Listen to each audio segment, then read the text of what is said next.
Hello बच्चों, welcome back to the R K science classes. मैं हूं रोहित मेहता और आप देख रहे हैं आर के साइंस क्लासेस का यूट्यूब चैनल। दोस्तों, आज 22 अगस्त है और आज गणेश चतुर्थी भी है। तो सबसे पहले तो गणपति बप्पा मोरया, आप सभी को गणेश चतुर्थी की हार्दिक शुभकामनाएं। दोस्तों, आज का जो लेक्चर है ना वो थोड़ा धमाकेदार होने वाला है, क्योंकि इस लेक्चर में हम पक्षियों के फोटो देखेंगे, उसके बाद बहुत सारे पौधों के फोटो देखेंगे जो आप नहीं जानते हैं। उन सबको हम इस वीडियो में एडिटिंग के जरिए आपके सामने लाने वाले हैं, तो इस वीडियो को अंत तक जरूर देखें, ठीक है। और जो हमारा चैप्टर चल रहा है बॉटनी का, चैप्टर नंबर 3, उस चैप्टर को हम आज आगे बढ़ा रहे हैं। और आज हम क्या पढ़ने वाले हैं? आज हम पर परागण की विधियां पढ़ने वाले हैं। पर परागण की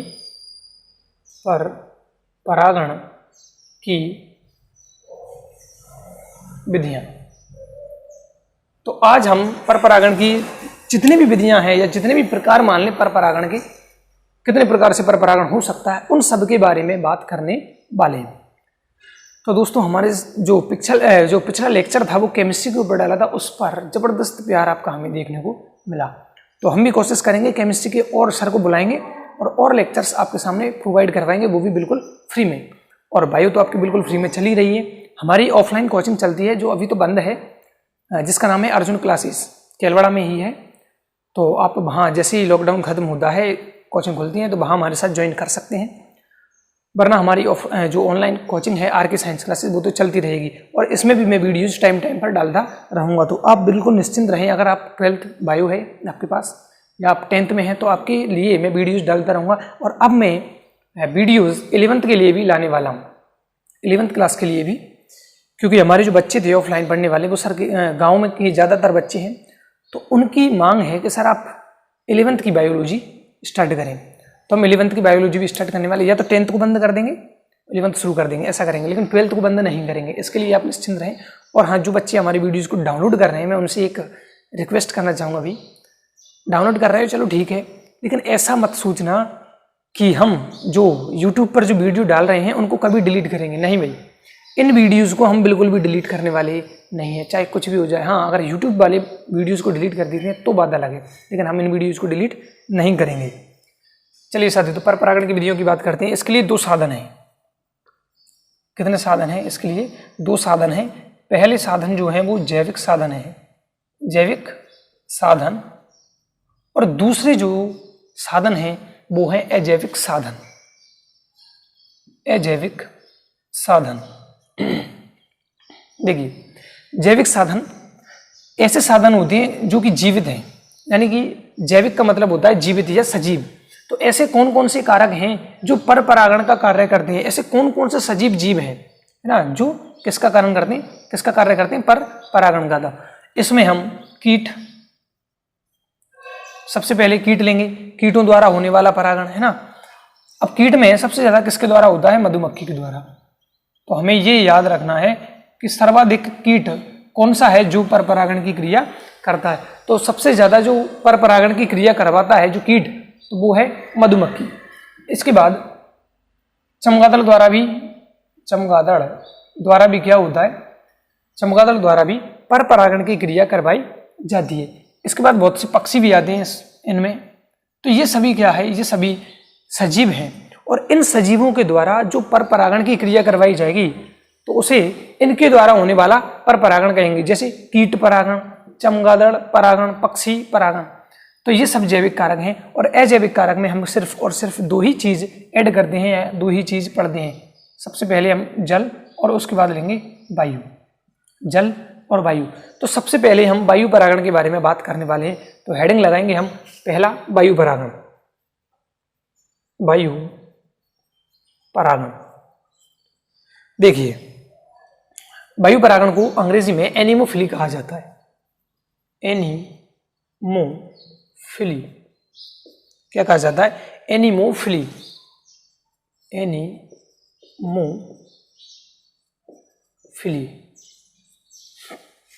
देखिए, जितने भी पर परागण हैं उनकी इंग्लिश वर्ड आपको याद रखना है। वैसे तो रखना चाहिए, क्योंकि इंग्लिश वर्ड थोड़े काम आते हैं आगे चल के। जैसे आप नीट वगैरह की तैयारी करेंगे तो इंग्लिश वर्ड में आते हैं, मैंने इस पर बहुत सारे क्वेश्चन देखे, हिंदी शब्द बहुत कम आते हैं, इंग्लिश वर्ड ज़्यादा आते हैं।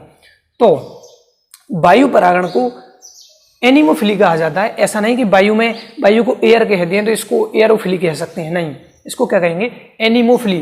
तो देखो एनिमोफिली में एक शब्द सा हमें नजर आता है एनिमल, क्या आता है, एनिमल। तो हम क्या समझते हैं कि ये एनिमल यानी कि जंतुओं के द्वारा होने वाला परागण होगा, लेकिन ऐसा नहीं है। एनिमोफिली का मतलब है वायु परागण। तो इसके सबसे पहले तो हम परिभाषा की बात करते हैं, डेफिनेशन क्या होगी इसकी। सबसे पहले हम वायु परागण की परिभाषा की बात करते हैं। तो परिभाषा होगी वायु द्वारा होने वाला परागण। किसके द्वारा होने वाला, वायु द्वारा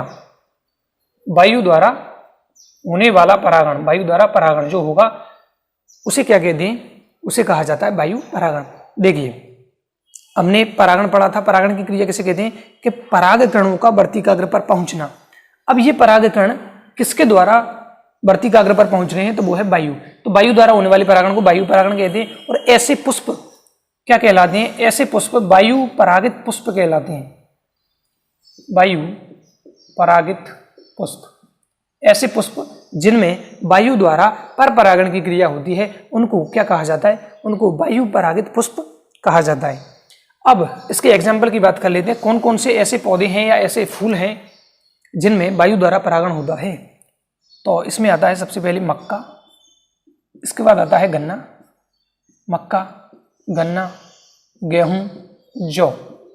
ये सारे वो प्लांट्स हैं जो एनिमोफिली करते हैं, यानी कि वायु परागण की क्रिया इनमें होती है। तो गन्ना, मक्का, गेहूं और जौ। अब इसके बाद ये जो पौधे हैं वायु द्वारा परागित होने वाले, उनमें कुछ अनुकूलन पाए जाते हैं कि वो वायु द्वारा ही पर परागण की क्रिया कर सकें। तो ऐसे कौन कौन सी विशेषताएं हैं या उनमें कौन कौन से अनुकूलन है कि वो वायु द्वारा परागित हो सकते हैं, उनके बारे में बात करते हैं। तो देखिए सबसे पहले बात करते हैं इनके पुष्पों की। तो जो वायु द्वारा परागित पौधे हैं उनके पुष्प कैसे होंगे, छोटे होंगे। पुष्प कैसे होंगे, छोटे और अनाकर्षक होंगे, छोटे और अनाकर्षक। सबसे पहले पॉइंट में हम क्या बात करते हैं कि जो वायु परागित पुष्प हैं वो छोटे होंगे, और दूसरी बात वो कैसे होंगे, वो अनाकर्षक होंगे, क्योंकि उन्हें किसी को आकर्षित करने की आवश्यकता नहीं होती है। तो वो इस चीज में या खुद को आकर्षक बनाने में अपनी एनर्जी को वेस्ट नहीं करते हैं। तो पुष्प जो वायु परागित होंगे वो छोटे होंगे, अनाकर्षक होंगे। ठीक है दोस्तों, ये पहली बात हो गई। इसके बाद हम बात करते हैं दूसरे अनुकूलन कौन सा है। तो इनके जो पुष्प हैं उनके परागकण छोटे, परागकण इनके कैसे होंगे, बहुत छोटे, हल्के एवं चिकने। जो वायु परागित पुष्प हैं उनके जो परागकण होंगे वो कैसे होंगे, छोटे होंगे, वजन में बिल्कुल हल्के होंगे, और अगली बात क्या होंगे, वो चिकने होंगे। क्योंकि जब ये चिकने होंगे तो जब हवा में उड़कर जाएंगे तो ये दूसरे पुष्प पर या उसके वर्तिकाग्र पर जाकर चिपक जाएंगे। और अगर शुष्क ज्यादा होंगे यानी कि इनकी जो स्किन होगी रफ, अगर रफ होगी तो फिर ये झड़ जाएंगे। तो जो चिकने होंगे वो इसको वर्तिकाग्र पर चिपकने में सहायता कर दें। तो पुष्प छोटे, अनाकर्षक, परागकण छोटे, हल्के और चिकने होते हैं। इसके बाद तीसरी बात करते हैं परागकणों का निर्माण अत्यधिक संख्या में किया जाता है। परागकणों का निर्माण अत्यधिक संख्या में किया जाता है। जी हाँ दोस्तों, जो वायु परागित पुष्प हैं यानी जिनमें वायु द्वारा परागकण एक स्थान से दूसरे स्थान पर जाने वाले हैं, उनमें परागकणों को बहुत अधिक संख्या में बनाया जाता है। ताकि क्या होगा, हवा के साथ हो सकता है ज्यादातर परागकण नष्ट हो जाते हैं, तो इसलिए इनकी संख्या पहले ही पौधे क्या करते हैं, ज्यादा बनाते हैं, ताकि अगर कुछ नष्ट हो जाए, हवा के साथ दूर उड़ जाएं जहां उनका कोई काम नहीं है, तो वहां पर भी कुछ परागकण ऐसे तो बचेंगे जो परागण की क्रिया को संपन्न कर सकते हैं। इसके बाद अगली बात करते हैं, परागकणों का निर्माण कहाँ होता है, परागकोश में। तो परागकोश की ऐसी व्यवस्था होती है या इस प्रकार व्यवस्थित होती है परागकोश की, परागकोश के फटते ही परागकण दूर दूर तक उड़ जाते हैं या फैल सकते हैं। तो परागकण जो हैं इनमें बनने वाले हैं, तो जो परागकण जिसमें बनते हैं उसको परागकोश कहते हैं। इनके बारे में हमने पहले चर्चा की है। तो परागकोश का स्फुटन होगा जैसे ही स्फुटन होगा तो इसके अंदर जो परागकण भरे हुए हैं वो दूर दूर तक चले जाते हैं। ऐसी प्रकार से इनकी व्यवस्था होती है। इसके बाद अगला जो लेंगे उसमें है कि जो वायु परागित पुष्प हैं वर्तिकाग्र उनकी या उनकी वर्तिकाग्र कैसी होगी, अनुकूलित होगी। जो वायु परागित पुष्प हैं उनकी वर्तिकाग्र में भी कुछ अनुकूलन पाया जाता है, कुछ विशेष संरचनाएं बना लेते हैं। इसके एग्जाम्पल की बात करते हैं तो देखिए घास की वर्तिकाग्र जो है, घास की वर्तिकाग्र, जो घास में जो फूल होंगे, जो पुष्प होंगे, उनकी जो वर्तिकाग्र होगी वो रोमिल या पक्षमावी होगी। यानी उसकी जो वर्तिकाग्र होगी तो इस पर क्या पाए जाएंगे, रोम पाए जाएंगे, ताकि क्या हो, इस पर जो परागकण आए वो यहाँ पर फंस जाए और आराम से उनका अंकुरण हो सके और परागनली बन सके, यानी कि परागण की क्रिया संपन्न हो जाएगी। तो घास में रोमिल या पक्षमावी वर्तिकाग्र पाई जाता है। और इसके बाद हम बात करते हैं अगला एग्जाम्पल, तो टाइफा जो पौधा है, टाइफा में जो वर्तिकाग्र होगा वो ब्रुश जैसा होगा। कैसा होगा, ब्रुश जैसी वर्तिकाग्र होगी। तो दोस्तों ये तो था हमारा वायु परागण, तो ये हमने कंप्लीट कर लिया। इसका आप स्क्रीनशॉट ले लें, और स्क्रीनशॉट अगर नहीं ले रहे हैं तो कोई बात नहीं, जैसे ही चैप्टर फ्री होता है हम चैप्टर नंबर 3 को कंप्लीट कर देंगे, आपके लिए नोट्स प्रोवाइड करवा देंगे। आप हमें व्हाट्सएप पर मैसेज करते हैं, उसमें आपने हमें नाम बताया अपना, है ना, तो एक बार और मैसेज कर देना कि सर तीसरे चैप्टर के हमें नोट्स भेज दो, हम आपको नोट्स प्रोवाइड करवा देंगे। चलिए, तो ये तो था वायु परागण। वायु द्वारा होने वाला परागण क्या कहलाता है, वायु परागण कहलाता है एग्जाम्पल, और ये इसके अनुकूलन। तो वायु परागण यहाँ पर हमारा खत्म होता है। वायु परागण को क्या कहा जाता है, वायु परागण को एनीमोफिली कहा जाता है। अब इसके बाद हम दूसरा अजैविक कारक लेते हैं, तो वायु के बाद कौन है हमारा, जल, यानी कि जल परागण।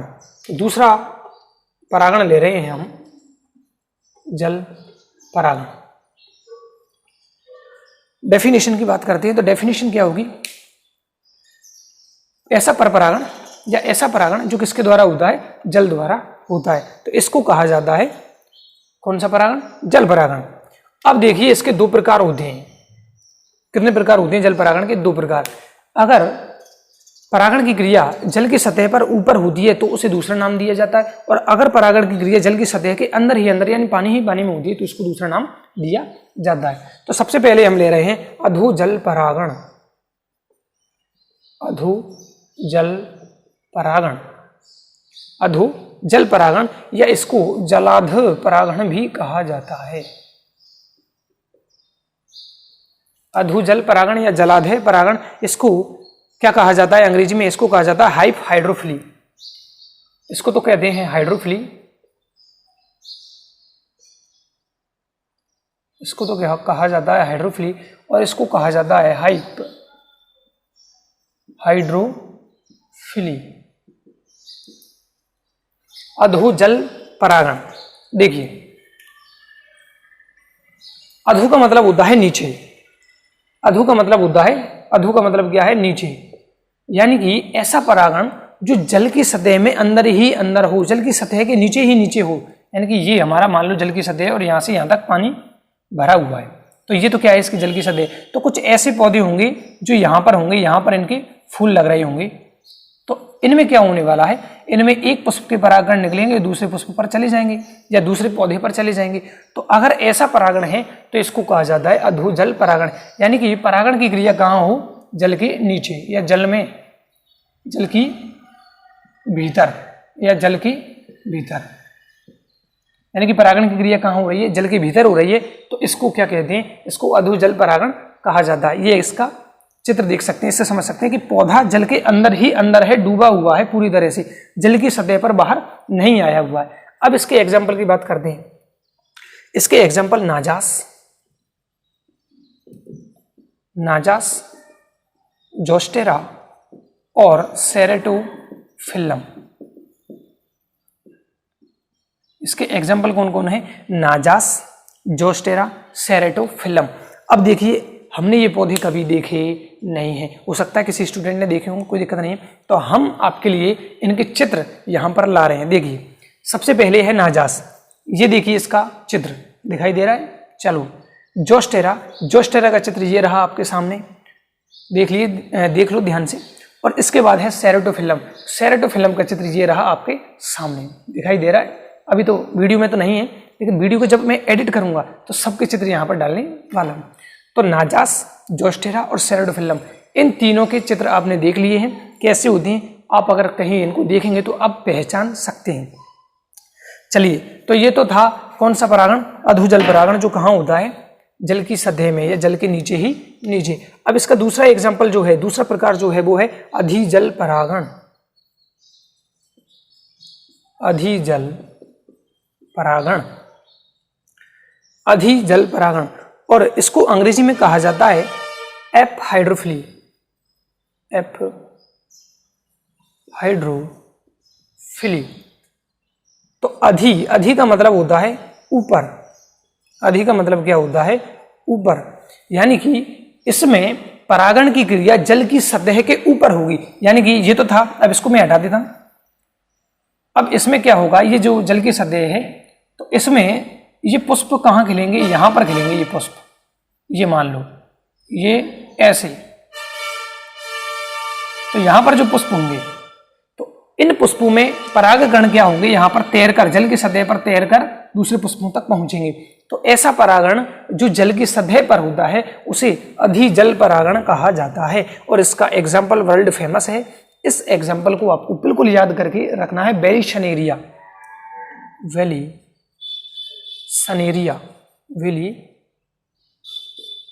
वेलिसनेरिया। चलिए, अब ये क्या, कहाँ है, कैसा है, तो ये रहा आपके सामने इसका इमेज। तो ये है हमारा वेलिसनेरिया, जिसमें कौन सा परागण पाया जाता है, इसमें अधिजल परागण कहा होता है। ठीक है दोस्तों, ये आपको दिखाई दे रहा है ना चित्र, ये किसका है, वेलिसनेरिया। और इससे पहले जो चित्र थे वो थे नाजास, जोस्टेरा, सेरेटोफिल्म।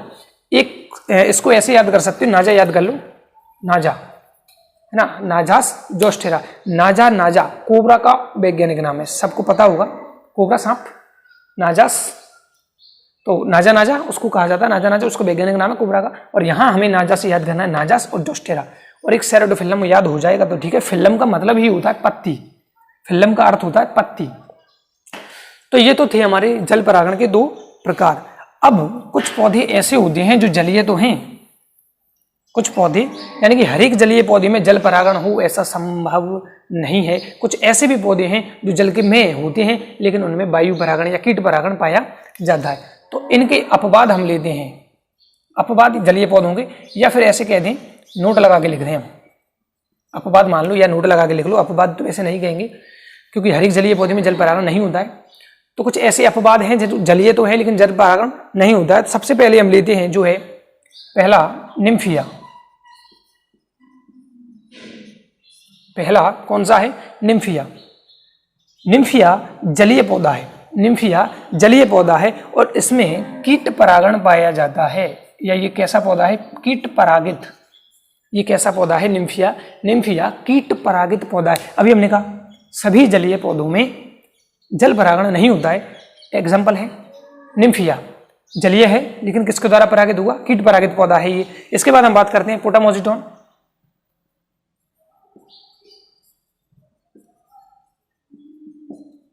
पोटामोजिटोन एंड सेरेटोफिल्म के बाद ऐसा ही एक और नाम आता है मिरियोफिल्म। मिरियोफिल्म, सेरेटोफिल्म तो यहां था और ये है मिरियोफिल्म। तो पोटामोजिटोन और मिरियोफिल्म ये भी कैसे पौधे हैं, ये भी जलीय पौधे हैं लेकिन ये वायु परागित हैं। कौन से परागित हैं, वायु परागित। तो ये एग्जाम्पल हमें याद रखने हैं। ठीक है दोस्तों, तो कुछ नहीं है, स्क्रीनशॉट लें तो ठीक है, नहीं लेंगे तो कोई दिक्कत नहीं है। हम आपको नोट्स प्रोवाइड करवाएंगे और मैंने या अपने नोट्स और कोटा के नोट्स को मिला के देखा है तो कहीं भी ज़्यादा दिक्कत वाली बात नहीं है। कोटा से हमारे पास ज़्यादा ही मैटर है, हमारे नोट्स में कोई दिक्कत नहीं है। और वहाँ तो आपको शायद जेरोक्स मिल रही है, तो हम तो आपको हैंड राइटिंग में दे रहे हैं, लाल पेन नीला पेन सब कुछ यूज करके। तो आपको हेडिंग डालने की भी जरूरत नहीं है ना। आप बस मैसेज करिए, बच्चों को जोड़ते रहिए हमसे, हो जाओ 20 30 50 जने यार, क्या दिक्कत है। तो ये हो गया भाई अपना जल परागण कंप्लीट होता है। दो प्रकार का होता है, अधोजल परागण यानी कि जब परागण की क्रिया जल की सतह में नीचे होती है तो इसको कहते हैं अधोजल परागण, और दूसरा है अधिजल परागण, यानी कि परागण की क्रिया जल की सतह पर होता है। अधिजल परागण जो होता है ऊपर की ओर, उसके एग्जाम्पल हमने कौन से पढ़े, वेलिसनेरिया है, और जो अधोजल जल की सतह में होती है, नाजा से याद किया, नाजास, ड्रोसेरा और सेरेडोफिल्लम। और अब ऐसे एग्जाम्पल भी हमने देख लिए हैं जो कैसे हैं, जलीय पौधे तो हैं लेकिन उनमें जल परागण नहीं पाता। निम्फिया कीट परागित होगा, और इसके बाद जो है पोटामोजिटॉन वो मिर्जोफिल्लम या वायु परागित होता है। अब एक और नोट हमें याद करनी है, वो देखिए क्या, देखिए कमल, कमल इसको क्या कहा जाता है, लोटस, या इसको नीलंबो भी कहा जाता है। कमल, इसको अंग्रेजी में लोटस, और साइंस की भाषा में या ओवरऑल वर्ल्ड की भाषा में इसको नीलंबू कहा जाएगा। कमल को, जो हमारा क्या है, पुष्प है भाई, राष्ट्रीय पुष्प। तो कमल जो है उसको लोटस और नीलंबू कहा जाता है। तो कमल भी तो कैसा है, कमल भी जलीय पौधा है। तो इसमें कौन सा परागण पाया जाता है, तो इसमें भी कीट परागण पाया जाता है। यानी ये पौधा भी कैसा है, कीट परागित है, यानी कीटों के द्वारा इसमें परागण पाया जाता है। तो ये तो थे दोस्तों हमारे जल परागण। अब हम तीसरा परागण लेने जा रहे हैं, कीट परागण। चलिए, अच्छा हमने अभी इनके क्या है चित्र नहीं दिखाए, तो देखिए सबसे पहले है निम्फिया। ये रहा आपके सामने निम्फिया का पौधा। इसके बाद पोटामोजिटॉन की बात करते हैं, तो ये रहा आपके सामने पोटामोजिटॉन। इसके बाद मिरियोफिलियम की बात करते हैं, तो ये रहा आपके सामने मिरियोफिल्लम। और कमल, कमल को कैसे भूल सकते हैं, कमल सब जानते हैं, फिर भी आपको हम दिखा देते हैं। ये रहा कमल, क्या खतरनाक सीन। चलो आगे चलते हैं, कीट परागण की बात करते हैं। तो दोस्तों ये इसको एडिट करने में बड़ा टाइम लगने वाला है वीडियो को, और सबके फोटो डालना, सबके फोटो के नीचे उसका नाम लिखना थोड़ा सा थका देगा मुझे। फिर भी कोई बात नहीं, आपके लिए इतना तो बनता है भाई। यूट्यूब पर अगर पढ़ा रहे हैं तो थोड़ा सा कंटेंट तो हमें देना ही पड़ेगा। चलो तीसरा प्रकार लेते हैं, तीसरा कीट परागण। कीट परागण दोस्तों, कीट परागण को एंटोमोफिली कहा जाता है। एंटोमोफिली, देखिए एंट यानी होती है वैसे चींटी, लेकिन उसकी स्पेलिंग होती है ANT, एंट यानी चींटी। तो ये तो है ENT, एंटोमोफिली। तो ये चींटी नहीं है, ये कीट परागण है। ये जो नाम है ना उल्टे सीधे हैं थोड़े से, अनसंट गवर्नमेंट। तो कीट परागण एंटोमोफिली कहा जाता है। अगर परागण की क्रिया कीटों द्वारा होती है तो इसे कीट परागण कहते हैं, है ना। और ऐसे पुष्पों को कीट परागित पुष्प कहा जाता है। एग्जाम्पल अभी हमने बात कर ली थी, जलीय पौधे हैं कीट परागण, जैसे कि निम्फिया था, नीलंबो था, ये कीट परागित पौधे हैं। तो और ऐसे कौन से हैं जिनमें विशेषकर कीट द्वारा ही परागण होता है। तो देखिए सबसे पहले हम उन कीटों के एग्जाम्पल लेते हैं जो सबसे ज्यादा क्या करते हैं, जो पर परागण की क्रिया करवाते हैं, उन कीटों की बात करते हैं। तो सबसे पहले हमने बात की थी मधुमक्खी। 80% जो पर परागण होगा, अगर कीट द्वारा पर परागण हो रहा है तो 80% वो किसके द्वारा हो रहा है, मधुमक्खी के द्वारा हो रहा है। इसके बाद पतंगे हैं, पतंगे है ना, तितली,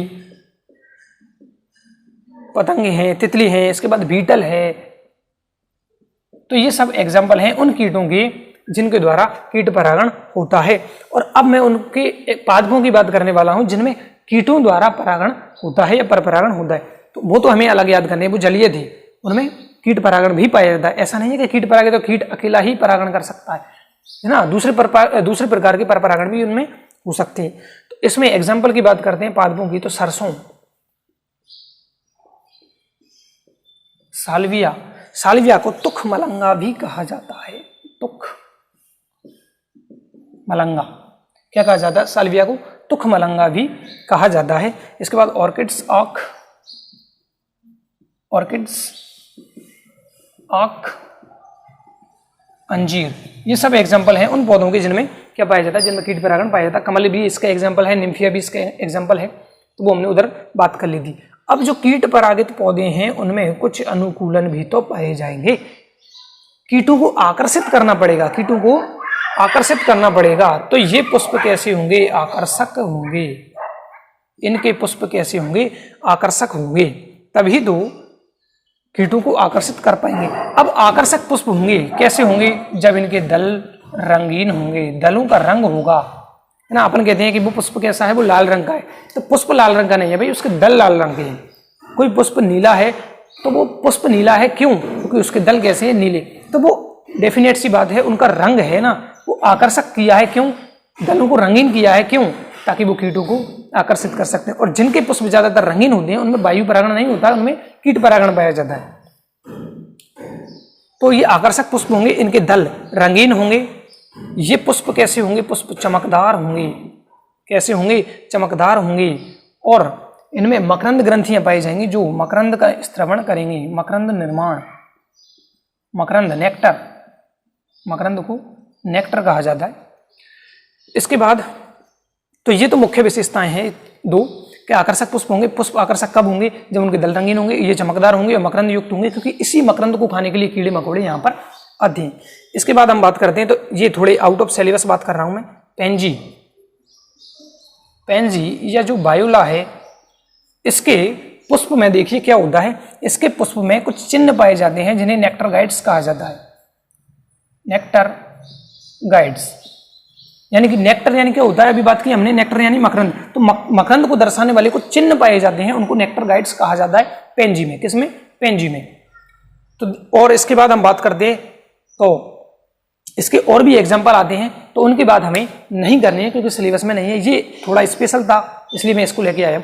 अब देखो भाई, अब इनके हम एक बार चित्र दिखा देते हैं, फटाफट देखिए।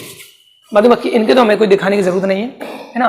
सरसों सबने देखा हुआ, सरसों का हम चित्र नहीं दिखा रहे हैं। सालविया का चित्र ये रहा, देखिए सालविया, तुकमलंगा जिसे कहते हैं। इसके बाद इनमें कोई विशेष है नहीं तो इनको छोड़ दो। इसके बाद हम क्या बात करते हैं, पेंजी। तो पेंजी का चित्र देखिए कितना, आहा क्या बात है भाई, सुपर, है ना। चलिए, तो ये हो गया हमारा कीट परागण यहां पर कंप्लीट।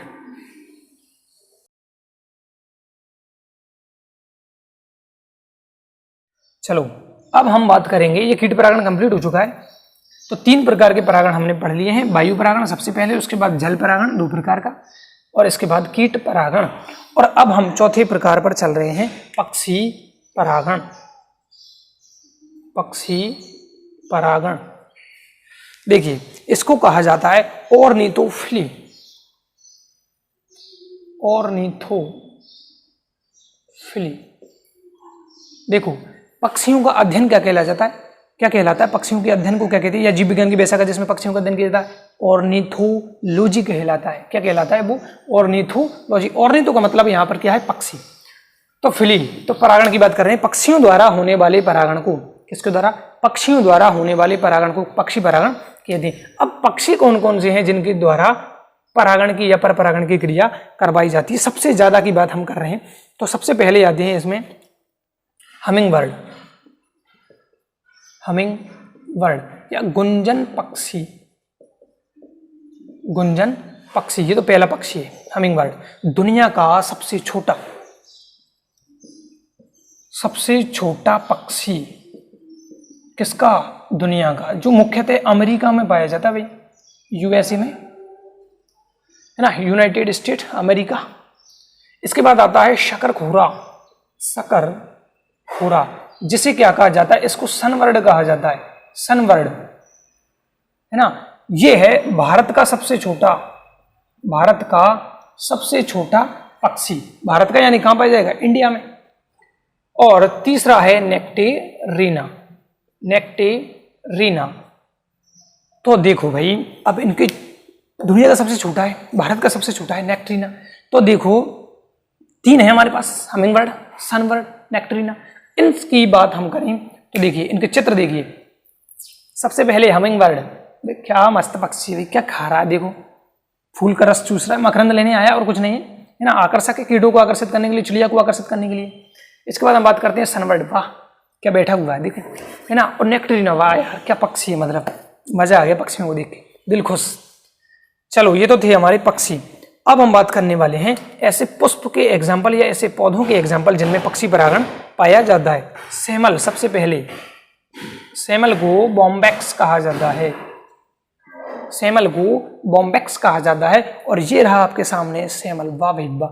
अच्छा, कांटेदार इसका तना होता है, कांटेदार तना। और जो होली होती है ना, होली का जो डांडा गाड़ा जाता है वो इसी पेड़ का लाया जाता है, जिसको हम कहते हैं प्रहलाद, है ना, भक्त प्रहलाद, प्रहलाद भगवान।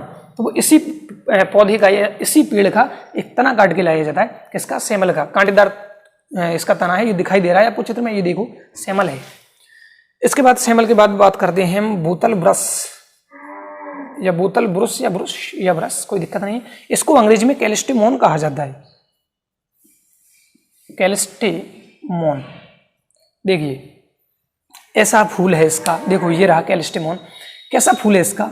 ऐसा फूल है इसका जैसे इसको बोतल साफ कर सकते हैं इससे, है ना, तो इसको बोतल ब्रुश कैलिस्टेमोन कहा जाता है। इसके बाद बात करते हैं हम पलास, ब्यूटिया। पलास को अंग्रेजी में क्या कहा जाता है? ब्यूटिया। पूरा नाम है ब्यूटिया मोनोस्पर्मा पलास, और हमारी भाषा में तो इसको छेलिया कहा जाता है भैया, और हाड़ौती में इसको छोला कहा जाता है, छोला।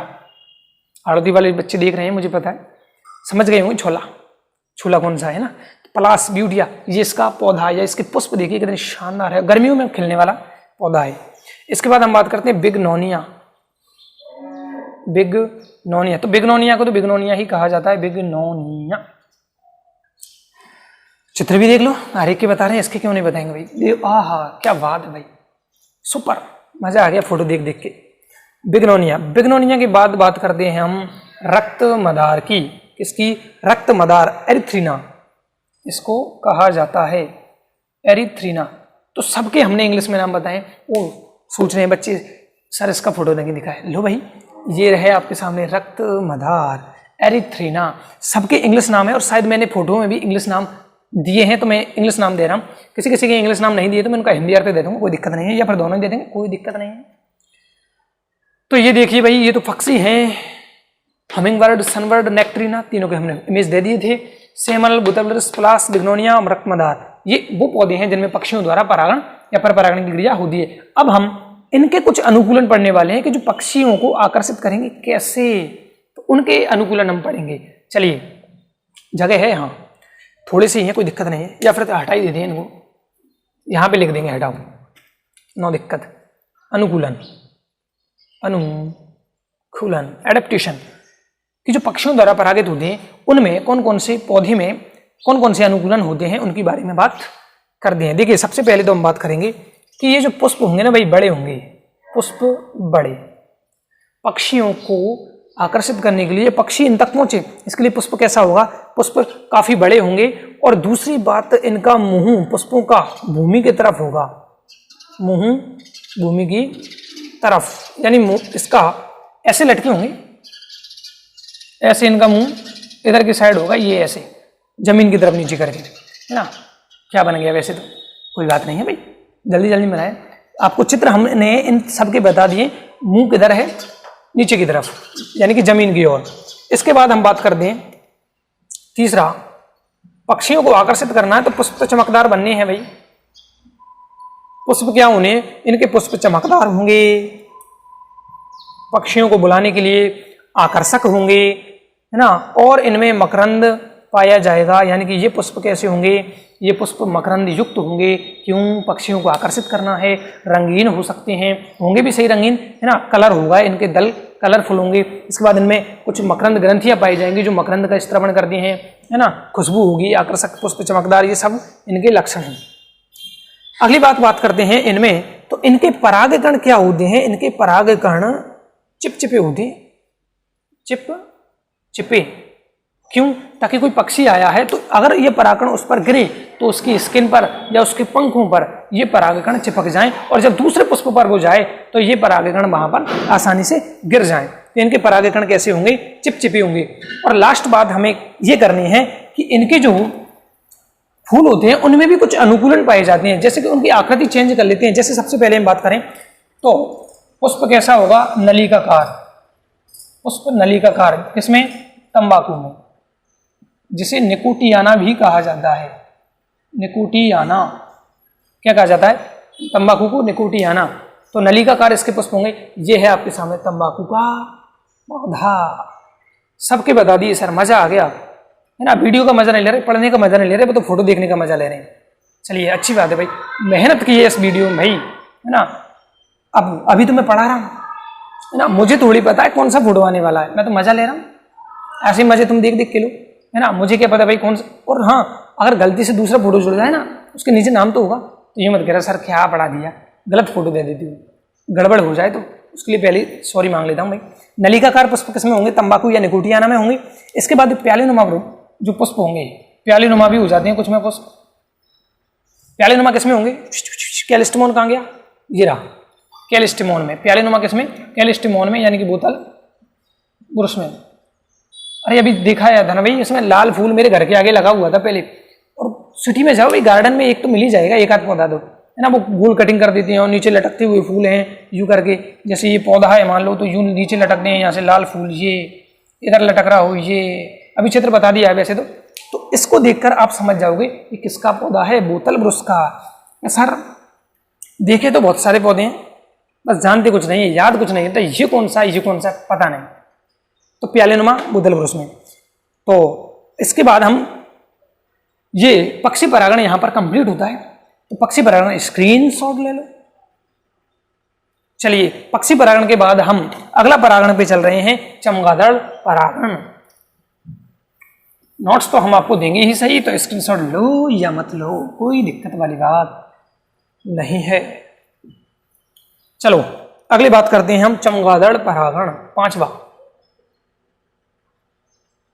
चमगादड़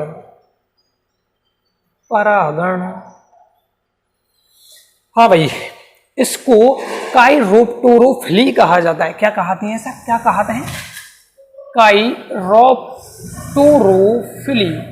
ओ यो कहीं जगह है ना, यो कहीं छवाया, यह देखो अटी हिंदी में काइरोप्टेरोफिली, कहीं भी कोई ना रट्टा मार दियो। चमगादड़ परागण काइरोप्टेरोफिली, चमगादड़ द्वारा होने वाले परागण को चमगादड़ परागण कहते हैं। चलिए चमगादड़ क्या है, रात्रिचर प्राणी है, ध्यान देना है ना, रात को ज्यादा उड़ते हैं, ये दिखती है हमें तो रात को, दिन में तो कहीं चिपका होता कोने में, तो रात्रिचर प्राणी है। दूसरी बात, ये पक्षी नहीं है भैया, ये स्तनधारी प्राणी है। इम्पोर्टेंट लगा लो, इम्पोर्टेंट है ना, तो रात्रिचर प्राणी है। और दूसरी बात, ये स्तनधारी प्राणी है। चमगादड़ पक्षी नहीं है, बच्चे समझते हैं चमगादड़ उड़ता है भैया, पक्षी उड़ते हैं, नहीं स्तनधारी भी उड़ते हैं, है ना। तो रात्रिचर स्तनधारी प्राणी है। तो ये कहाँ भागता है, ये मकरंद की खोज में भागता है। मकरंद की खोज, रात को कहाँ जा रहा है भाई, मकरंद की खोज करने, है ना, हम भी जाते हैं सर खजाना खोजने। चलो मकरंद की खोज करने चमगादड़ जाता है पुष्पों पर। अब ऐसे कौन कौन से पौधे हैं जिनमें चमगादड़ द्वारा परागण या परपरागण की क्रिया होती है, तो एग्जाम्पल किसके, पौधों के नाम याद कर लेना, काइरोप्टेरोफिली, चमगादड़। पौधे कौन कौन से, पौधों के एग्जाम्पलों की बात करते हैं। सबसे पहले है कदम्ब। है कदम्ब को एंथोसिफिलस कहा जाता है, एंथोसिफिलस। अब मैं एक बात बताता हूँ, इससे मुझे कुछ याद आया कि जब मैं 12th में पढ़ता था, 12th हिंदी में चैप्टर था कदम्ब के फूल, शायद तुम में से अगर कोई वीडियो देख रहा हो उसको याद आ जाए, कदम्ब के फूल। एक बहू होती है, अच्छा इसका फोटो देख लो भाई पहले, तब आएगा स्टोरी बताने में मजा। आहा लड्डू, क्या बात है, बच्चा लड्डू लेके, ये लड्डू नहीं है, ये है कदम के फूल। तो उस पाठ में क्या होता है मुझे अभी तक याद है, देखो कितने साल हो गए उसको, 8 साल हो चुके हैं उस बात को।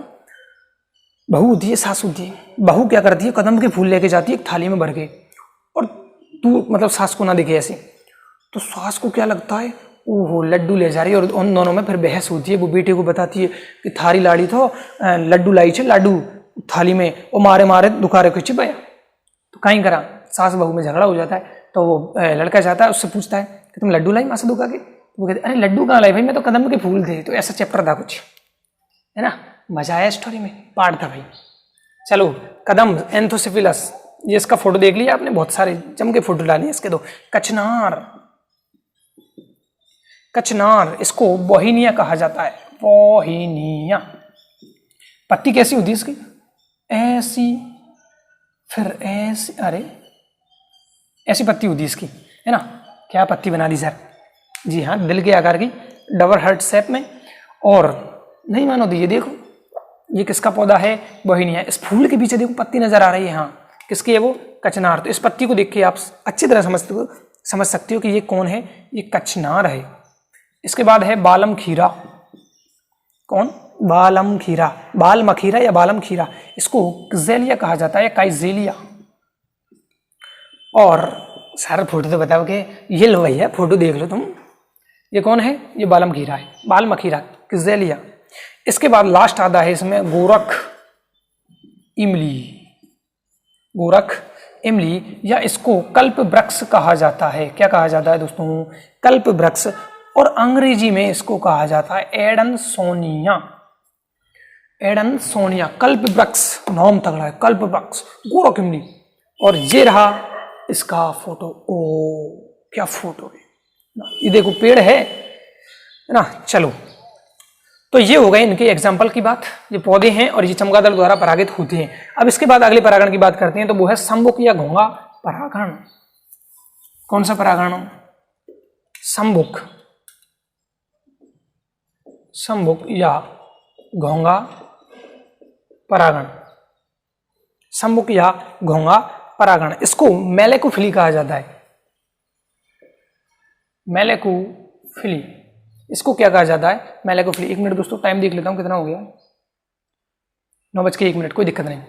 तो सम्मुख यानी कि घोंगा परागण, मेलेकोफिली। देखिए, सम्मुख या घोंगों द्वारा होने वाले परागण को क्या कहा जाता है, सम्मुख या घोंगों द्वारा होने वाले परागण को सम्मुख या घोंगा परागण कहते हैं।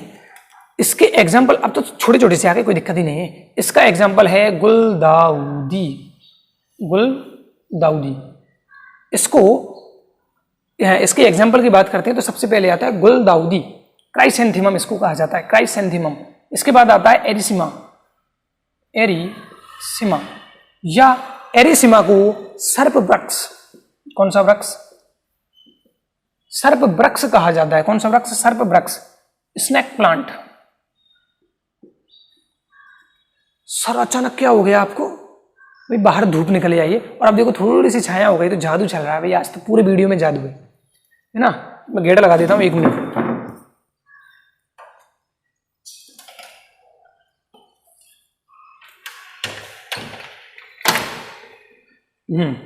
अब ठीक है, चलो। तो गुलदाउदी, क्राइसेंथेमस, एरिसिमा, सर्प वृक्ष, स्नेक प्लांट।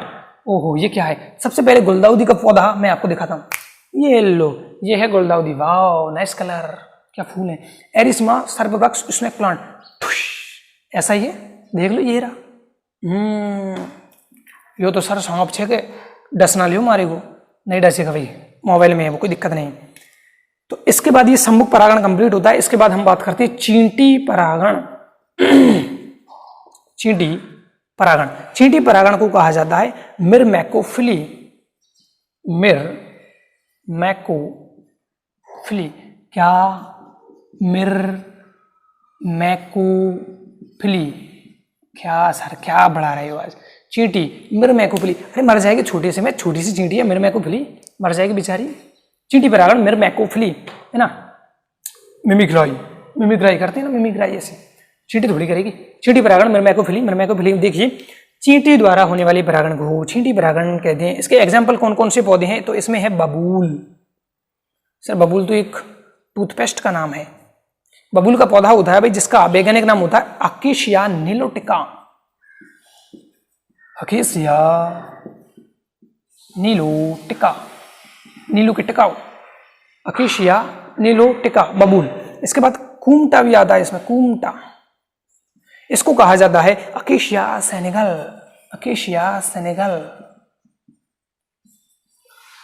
और इसके बाद आता है तीसरा एग्जाम्पल कुकुरबिटेसी।